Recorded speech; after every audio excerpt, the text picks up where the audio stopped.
El concepto de cambio climático, según la ONU, hace referencia a los cambios en el largo plazo de las temperaturas y patrones climáticos, ya que para caracterizar el clima de una región debemos contar con una base de por lo menos 30 años, y para poder establecer la existencia de este cambio, los datos deben ser aún mayores en el tiempo, ya que lo que se analiza no solo es el cambio en sí mismo, sino la velocidad de ese cambio, o mejor dicho, los puntos de inflexión desde donde empezaron a acelerarse estas modificaciones.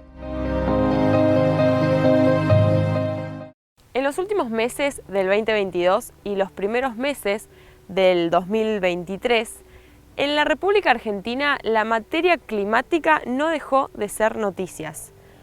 Por un lado, por la presencia natural del fenómeno La Niña, que lo que genera es sequía en la parte productiva de nuestro país.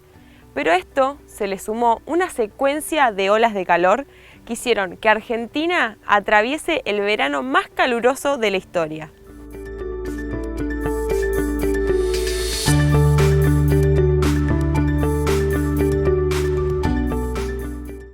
No estamos seguros de que tenga una relación directa, seguramente indirectamente, y dependiendo de a qué escala estemos trabajando, hay una relación entre el cambio climático y la ola de calor que tuvimos.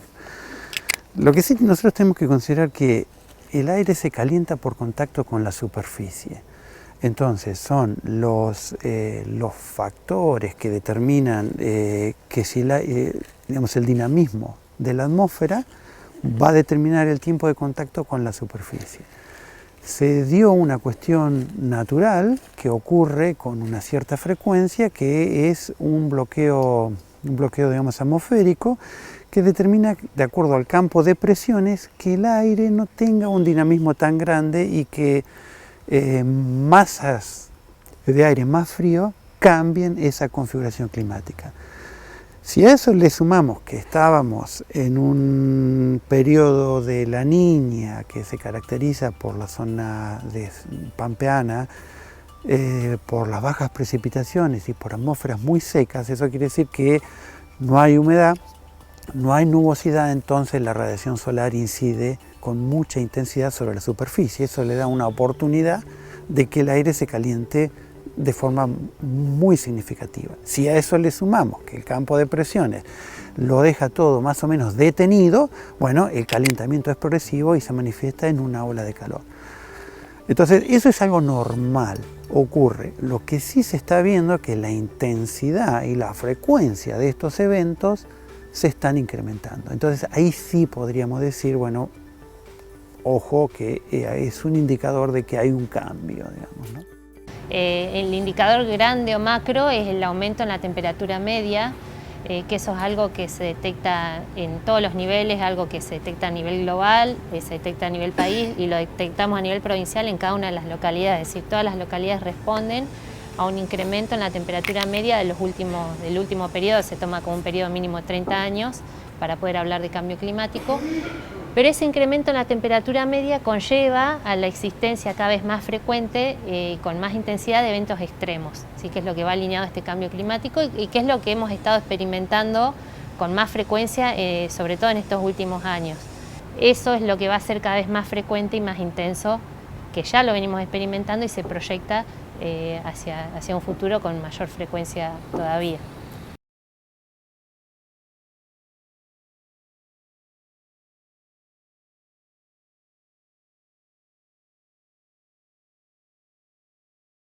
La dinámica del centro-este de la provincia, de las lagunas fundamentalmente, depende de las precipitaciones. Las lagunas tienen una, expresión que se le suma la configuración topográfica y geomorfológica que tenga la zona. Tienen una memoria hídrica, donde los cuerpos de agua mantienen el agua durante un periodo, inclusive durante la sequía. Pero claro, con 3 años de sequía, prácticamente todas las lagunas se secaron.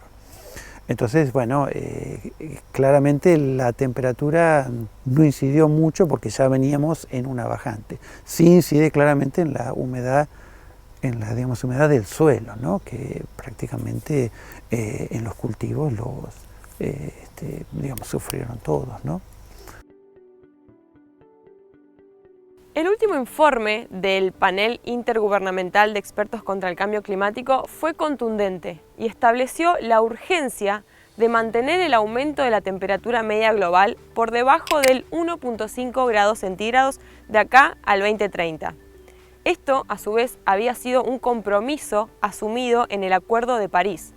Los expertos establecieron que si no se toman medidas concretas y urgentes, el aumento de la temperatura media global puede estar por encima de los 2 o 3 grados centígrados, lo que traería aparejado consecuencias climáticas impredecibles y seguramente catastróficas.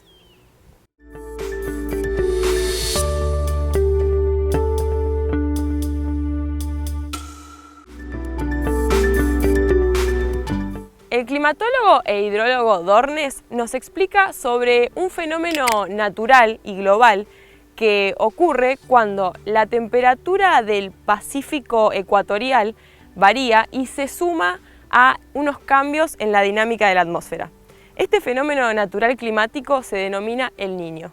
El Niño es la fase, digamos, la fase marítima, el cambio de temperatura en el océano, y la oscilación del sur es la fase atmosférica. Ambos componentes tienen cambios que determinan que la región central y noreste de Argentina durante los eventos Niña tenga menos precipitaciones. Pero claro, esto tampoco hay que verlo como el único forzante, ¿no? Las precipitaciones no dependen exclusivamente de este fenómeno que tiene una escala regional casi global. Y más en verano. En verano las condiciones locales son muy marcadas. La continentalidad que tenemos acá, con las altas temperaturas que producen precipitaciones convectivas, que son de carácter local, suelen disminuir el efecto de la Niña o del Niño, que se manifiesta más en otoño, invierno y primavera. El fenómeno hidrológico de las precipitaciones, después, el hecho de que haya, digamos, inundaciones, está marcado por la condición antecedente. Ahora, la condición antecedente actual que tenemos es de muy baja agua, niveles subterráneos más profundos, entonces tendría que llover mucho para que tengamos inundaciones. Sí podemos tener problemas con precipitaciones localmente intensas, ¿no? Los sistemas productivos de los cuales dependemos tienen que adaptarse con las políticas y con la gestión a esa situación, ¿no? En la que nosotros tenemos un productor en un área más o menos complicada, tiene que, digamos, entender que en promedio, digamos, un número así muy general, una vez cada 10 años puede tener una inundación. Entonces tendría que manejarse con qué cultivo, cómo manejo para mantener esa situación. ¿Y qué hacer durante los otros 5 años más o menos y los otros 4 con sequía, ¿no? Entonces, donde los sistemas están muy estresados. Entonces hay que tener mucho cuidado con la cobertura de suelo, con los cambios en la cobertura de suelo, porque otra vez dijimos, lo que tiene escala global no lo podemos cambiar mayormente, pero lo de escala local, el problema que tenemos, como estábamos diciendo, digamos, al comienzo, es que el aire se calienta por contacto con la superficie. O sea, primero se calienta la superficie por la incidencia de la radiación solar y es la superficie la que le transfiere calor y, digamos, energía al aire. Ese aire, si tiene humedad, se enfriará, condensará y precipitará. Ahora, si nosotros cambiamos la superficie, el balance energético va a ser distinto y eso va a determinar un dinamismo atmosférico diferente a escala local. Entonces hay que tener mucho cuidado con eso, ¿no? Si pasamos de todo un área que era naturalmente verde y pasa a periodos donde está con suelos desnudos, que son mucho más oscuros, absorberá mucha más energía, eso le va, vamos a determinar otro dinamismo a la atmósfera y al suelo, ¿no? El suelo tendrá más temperatura, perderá más agua y así. Entonces vamos estresando cada vez más los sistemas. Esto tiene que ver con el impacto de la deforestación. El impacto de la deforestación y el cambio de uso de suelo, exactamente. Es decir, es una toma de conciencia por un lado y es el hilo conductor para comenzar a realizar acciones al respecto, pero por otro lado también soy una convencida de que muchas acciones puntuales a nivel local, sumadas en su conjunto, terminan repercutiendo en el contexto o en la situación global, porque de última todos conformamos esta situación global. Si bien hay grandes actores que son grandes responsables de la condición actual en cuanto a emisiones de gases de efecto invernadero, pero sí lo pequeño colabora sobre todo en lo que es la adaptación a dar respuesta a este cambio de clima y estar preparado a condiciones que se nos pueden venir. En nuestra provincia serían básicamente las tres más grandes que podemos tener, que es Santa Rosa, Pico y Hacha. Y la situación es cómo estas políticas de recuperar ambientes o de tratar de trabajar con los residuos, con los efluentes, no es algo que se va a lograr de un día para otro, ni siquiera se va a lograr en un periodo político, me refiero de políticas de elecciones, ¿no? Sino que es un trabajo a muy largo plazo y debería ser casi una política que deberían tener prácticamente todos los partidos, es decir, vamos a tratar de revertir esto. Por ejemplo, hemos pasado un verano tremendo, si bien parte de esto tiene que ver con parte del cambio climático, se podría haber atemperado muchísimo en muchos lugares si realmente tuviéramos muchísimos más espacios verdes. Hay reglamentaciones en las distintas municipales que establece cada cuánto debe haber un árbol. No puede haber arbustos, por ejemplo. Si ustedes dan una vuelta por la ciudad de Santa Rosa van a encontrar que en muchos lugares hay arbustos en lugar de haber árboles. Hay calles enteras en las cuales yo no tengo árboles. O sea, hay una escasez de espacios verdes.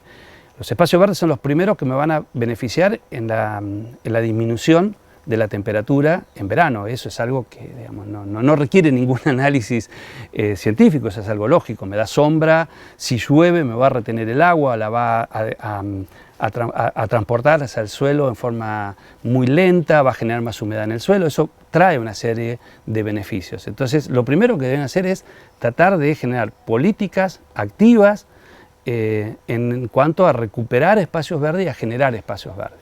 Siempre tratando de poner aquellas especies más beneficiosas para el ambiente, ¿sí? No aquellas especies que yo puedo decir, bueno, esto crece rápido. Porque muchas veces una especie que crece rápido y que me va a dar una buena sombra no es la mejor especie para ese lugar. Por ejemplo, no sé, los pinos, si bien crecen rápido y lo podemos ver a lo largo de la ruta, ellos generan acidificación del suelo por las acículas y son muy fáciles de que por cualquier motivo se prenda fuego. Entonces buscar especies que sean con copas más frondosas y que puedan brindar con hojas grandes, una muy buena sombra y que alguien realmente eso me ayude a disminuir la temperatura, aunque sea en forma muy, muy local.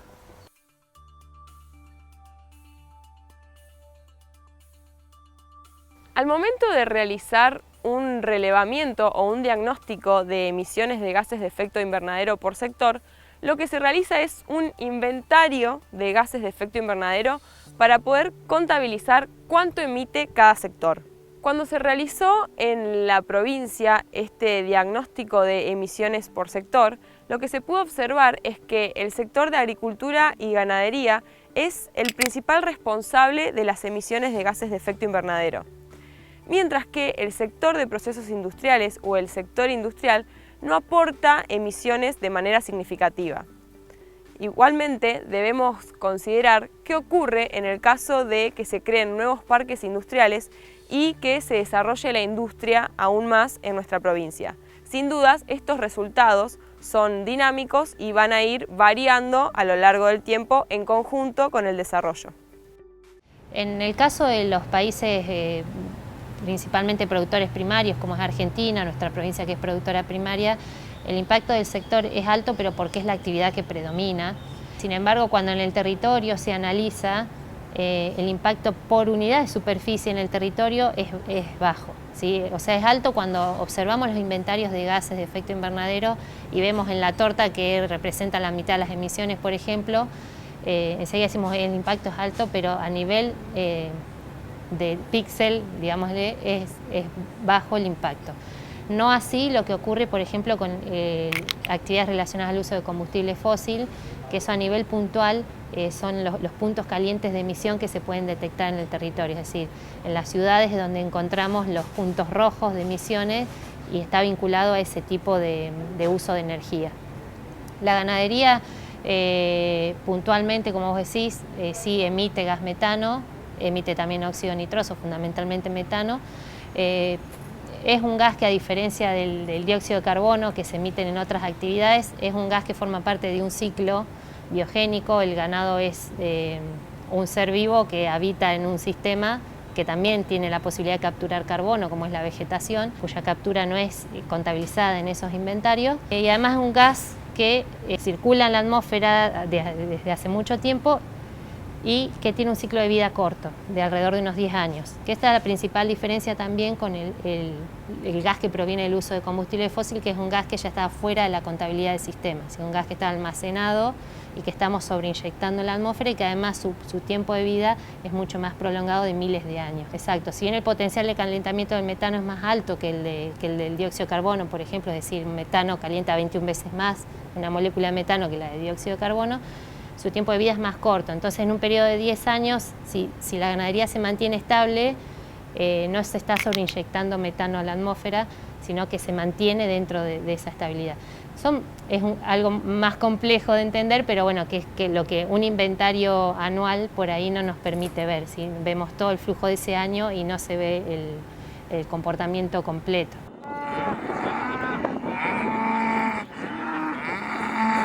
Un gran potencial que tiene la provincia va de la mano de la cobertura vegetal. O sea, es la gran fuente o el gran sumidero de carbono es todo lo que es biomasa viva. Entonces, potenciar ese tipo de áreas, por ejemplo, con plantaciones o mejora de lo que ya existe, de lo natural, que permita aumentar la captura de carbono, es la medida básica para atenuar o reducir las emisiones producidas.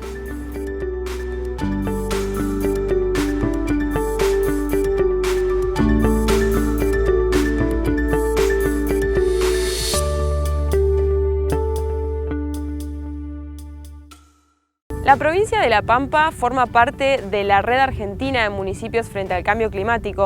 Tiene desarrollado ya hoy en día su plan de respuesta provincial al cambio climático, y a esto se le suma la ciudad de General Pico, que está a punto de finalizar su plan local de acción climática, y otros municipios de la provincia ya están trabajando localmente esta problemática.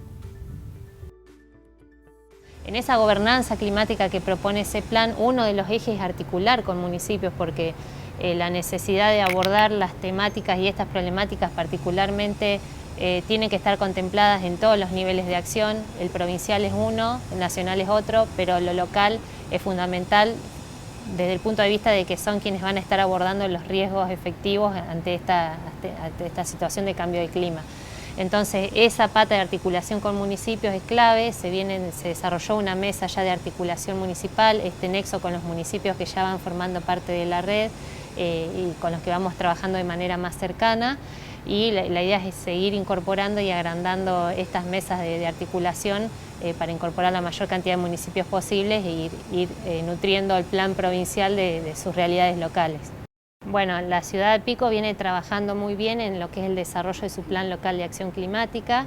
Viene identificando, por un lado, cuáles son las mayores amenazas climáticas a las que la ciudad se puede enfrentar en un futuro en cuanto a proyecciones que existen, basándose también en generaciones de información que sean producidas a nivel provincial. Y viene abordando esas posibles amenazas climáticas, teniendo en cuenta los riesgos a los que se pueden enfrentar los distintos sectores de la comunidad de Pico y detectando posibles formas de reducir o afrontarse esas vulnerabilidades.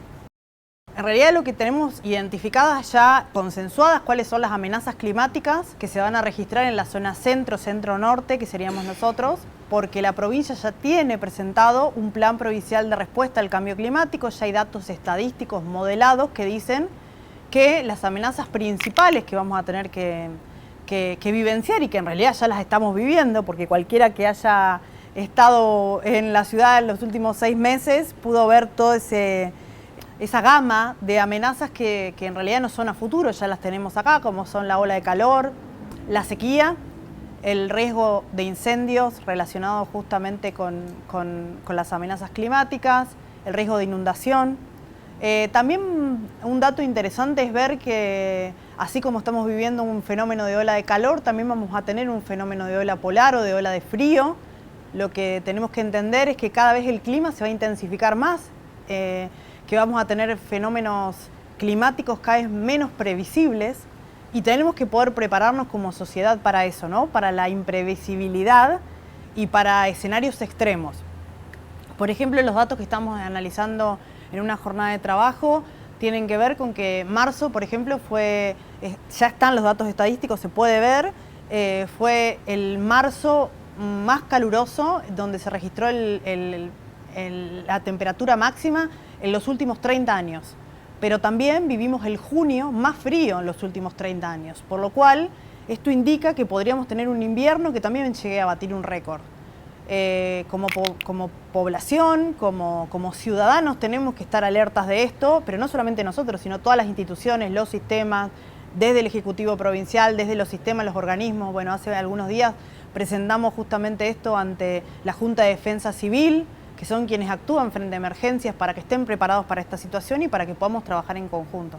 Ante un escenario tan crítico, inédito y sin registros en materias climáticas y por consiguiente ambientales, queda en evidencia que la única forma de adaptarnos y luchar, si se quiere, contra este cambio climático, contra esta problemática, es de manera colectiva y conjunta. Recuerden que nos pueden seguir en nuestras redes sociales y nos encontramos la semana que viene.